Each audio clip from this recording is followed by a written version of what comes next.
पाळेखुर्द परिसरात चक्रपूजेला सुरुवात। कळवण, पाळेखुर्दसह परिसरातील पाळे, बुद्रुक, कडमथे, आसोली, बोर्डे, हिंगवे, हिंगळवाडी, एकलहरे आदी गावात नवरात्र उत्सवातील अत्यंत महत्त्वाचा सण म्हणजे चक्रपूजा। या पूजेला गुरुवार दिनांक 25 सप्टेंबर 2025 चौथा माळपासून सुरुवात झाली असून चक्रपूजा ही विशेष म्हणजे शेतकरी राजाचे घर सप्तधान्याने भरून आई भगवती यांचे जीवनात भरभराटी देवी याकरिता ही चक्रपूजा दर 3 वर्षांनी केली जाते।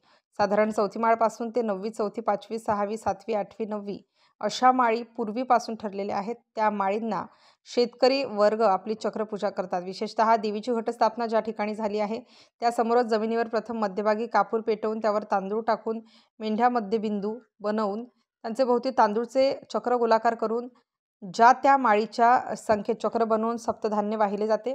साधारणतः 5 व्यक्ती ह्या चक्रपूजा करतात। एक व्यक्ती चक्र काढण्यासाठी व उरलेले 4 व्यक्ती त्यांचा हात पकडून आज्ञे हो असे म्हणणार व बाकीचे विसरा आगया म्हणणार व त्यानंतर झाडाची पत्रे त्या धान्यावर टाकून 5 पुरणपोळी व त्यावर दिवे, भजी, कुरडई असे ठेवून मध्यभागी असलेला मोठा दिवा मेंढ्या हा घटाजवळील दिव्याच्या ज्योतमधून ज्योत पेटवून त्या ज्योतीने मेंढ्या व सर्व दिवे पेटवून